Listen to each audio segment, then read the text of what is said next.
Hello everyone and welcome back to what is day 5 of my painting series. I'm doing a picture of Annie Lennox in the gray scale using acrylic paint. I'd like to say thank you to the Baker Hunt Art and Cultural Center, supported by the Charles H. Dater Foundation, for making these videos possible.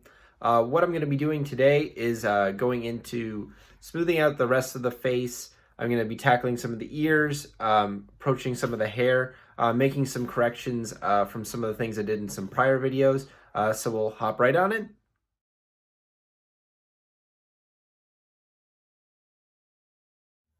Hello everyone. I ended up spending quite a lot of time working on the left eye. I had to bring it up maybe a eighth of an inch or so. One of my good friends, Mark, he told me that the eye is perceivable, I think to an eighth of an inch, that you can notice that it's off. And I think that's something that was affecting my painting throughout. It's kind of the reason I turned it upside down in the last video. So I corrected the mistake, but it took a lot longer than I expected. In total, to fix the eye, it took me maybe about 45 minutes to an hour.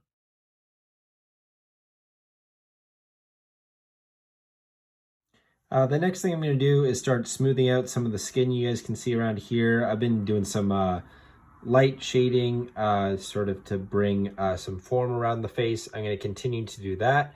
I'm going to block in the forehead, and then I'll start putting some basic brush work down for the hair. I'm going to use a slightly bigger brush for all of this work. I don't need to get as much detail for the start as I did for the eyes. So I'm going to go through and sort of block out, and then I'll start tightening up the brushes from there.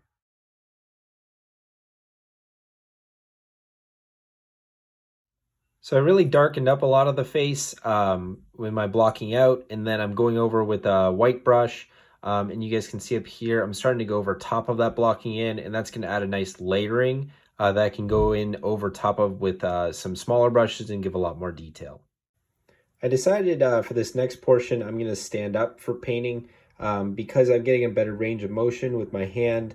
I can go over the entire canvas for this next portion as I'm blocking in all of this hair, the skin.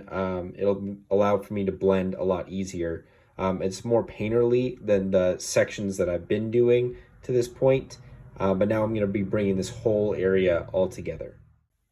I just got done using my bigger brush. Now I'm going to switch to my smaller brush, start adding detail in the skin, the ears, and then the hair. And then I've got to cut back in to the white, especially in the hair, so that I can get some detail work coming outside of it, because the hair that I blocked in here is a little bit larger than it actually is in the picture.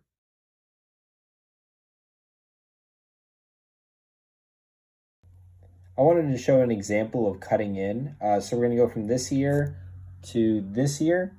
And you guys can see at the top here, it's not quite as sharp as the picture. So what I'm going to do is I'm going to just paint around this as I'm looking at the picture.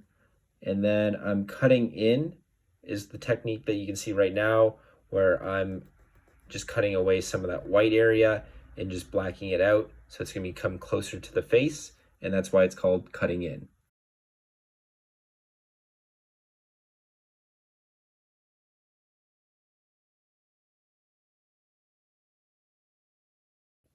So this is where I think I'm going to end tonight. I blocked in a lot of what I'm going to be working on tomorrow. I like this stage of the painting because it goes along really quickly. I've already done a lot of the hard work. So the next part's going to be really fun, where I get to go in, add detail, use a lot of smaller brushes, some techniques to get hair. So that's what I'm going to be tackling in the next couple videos, that real detail work and making your paintings really pop. Hello everyone, thank you for following along this evening. Be sure to follow us on Facebook and Instagram at Baker Hunt Art. And also stay safe and stay creative.